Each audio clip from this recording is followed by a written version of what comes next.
Adani group के शेयरों में पिछले कुछ दिनों में तूफानी तेजी आई है। ग्रुप की फ्लैगशिप कंपनी अडानी एंटरप्राइजेस का शेयर 90% उछला है। इस बीच नेशनल स्टॉक एक्सचेंज ने ग्रुप के 5 शेयरों को अपने इंडेक्स से हटा दिया। वोडाफोन, आइडिया और ग्रेसम इंडस्ट्री के साथ साथ टाटा केमिकल्स को भी इस इंडेक्स से बाहर किया गया है। लेकिन एक तरफ अडानी दुनिया भर में रोड शो करके दुनिया को यकीन दिलाने में लगे हैं कि वो ईमानदार कारोबारी हैं, सबसे अच्छे सच्चे मेहनती व्यापारी हैं, कर्ज उतारने में सक्षम हैं, तो दूसरी तरफ नए खुलासों के बीच नेशनल स्टॉक एक्सचेंज ने अडानी को झटका दे दिया है।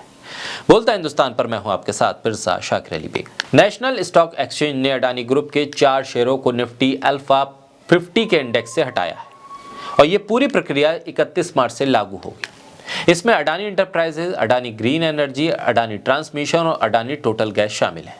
साथ ही Adani ports and special economic zone को भी निफ्टी 100 अल्फा 30 इंडेक्स से बाहर का रास्ता दिखा दिया गया है। कुल 14 स्टॉक के निफ्टी अल्फा 50 इंडेक्स को हटाया गया है। इसमें अडानी के अलावा Aditya Birla fashion and retail, angel one, Gujarat Narmada valley fertilizer, Page industry, सुजनॉल एनर्जी शामिल हैं।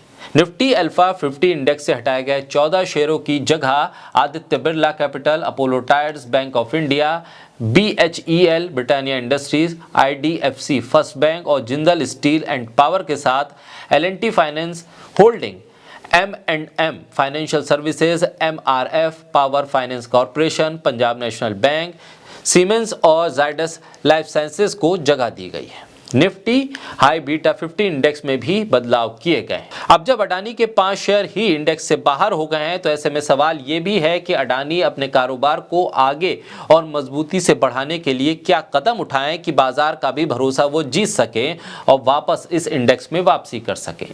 आखिर क्या वजह है कि अडानी लगातार कोशिश भी कर रहे हैं कि बाजार उन पर भरोसा करे, लेकिन भरोसा कायम नहीं हो रहा है।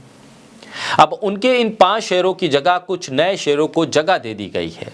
ऐसे में बड़ी जिम्मेदारी अब अडानी ग्रुप के ऊपर है कि वो लगातार अपनी जिम्मेदारी को बताएं और जो कर्ज है, जिसकी देनदारी उनके ऊपर बढ़ती जा रही है, वो लौटाएं। अडानी ग्रुप ने सिंगापुर और हांगकांग में फिक्स्ड इनकम रोड शो किया। अडानी ग्रुप इसके साथ ही अब लंदन, दुबई और संयुक्त राज्य अमेरिका के कई शहरों में एक world wide fixed income road show का आयोजन करने जा रहा है ताकि हालात को संभाला जा सके। लेकिन मुश्किल और अडानी साथ साथ चल रहे हैं।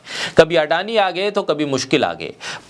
भारतीय बाजार से मिले झटके से पहले अडानी एंटरप्राइजेस को अमेरिकी बाजार से भी झटका मिला था। तब डाउ जोन्स ने उनको अपने इंडेक्स से हटा दिया था और ऐसे में अंतर्राष्ट्रीय जगत में जब अडानी की साख पर सवाल खड़े हुए थे तब अंतर्राष्ट्रीय इंडेक्स से अडानी का बाहर होना एक बड़ा सवाल बन गया था और उसके बाद अडानी की संपत्ति भी लगातार गिरने लगी।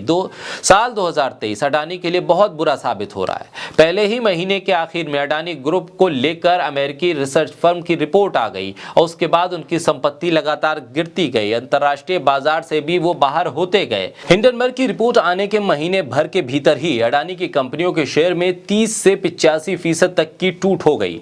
हालांकि अब कुछ बे रिकवरी देखने को मिल रही है, लेकिन ये रिकवरी देखकर अगर आप ये समझ रहे हैं कि अडानी के ऊपर से हिंडनबर्ग का संकट खत्म हो गया है तो आप गलत हैं। अभी भी हिंडनबर्ग का प्रकोप अडानी पर थमा नहीं है। गौतम अडानी के सामने अभी नई चुनौतियां खड़ी हैं। दरअसल अडानी ग्रुप ने $10 अरब से ज्यादा के विदेशी मुद्रा बॉन्ड उधार ले रखे हैं, जिसके पेमेंट की डेडलाइन करीब है। नुकसान झेल रहे अडानी को इन $10 अरब के विदेशी मुद्रा बॉन्ड से $2 अरब मूल्य के बॉन्ड्स का पेमेंट अगले साल 2024 तक करना है। ऐसे में सवाल यह है कि अडानी अपनी इस देनदारी को कैसे चुकाएंगे। क्या भारतीय शेयर में आ रही उछाल को लेकर अगर अडानी ये आश्वस्त हैं कि उनका कारोबार एक बार फिर पटरी पर आ रहा है तो शायद उसके लिए इंतजार करना होगा। भारतीय शेयर बाजार से उनके शेयरों को बाहर करना, अंतर्राष्ट्रीय पटल पर रोड शो करके अंतर्राष्ट्रीय निवेशकों के साथ अंतर्राष्ट्रीय पटल पर बाजार को ये बताना कि अडानी मजबूत हो रहे हैं, उनकी साख वहीं की वहीं है जहां से उन्होंने शुरुआत की थी। ऐसे में अडानी लगातार इस बात की कोशिश में जुटे हैं कि ये भरोसा एक बार कायम हो तो फिर वो अपनी देनदारी को चुकाएं।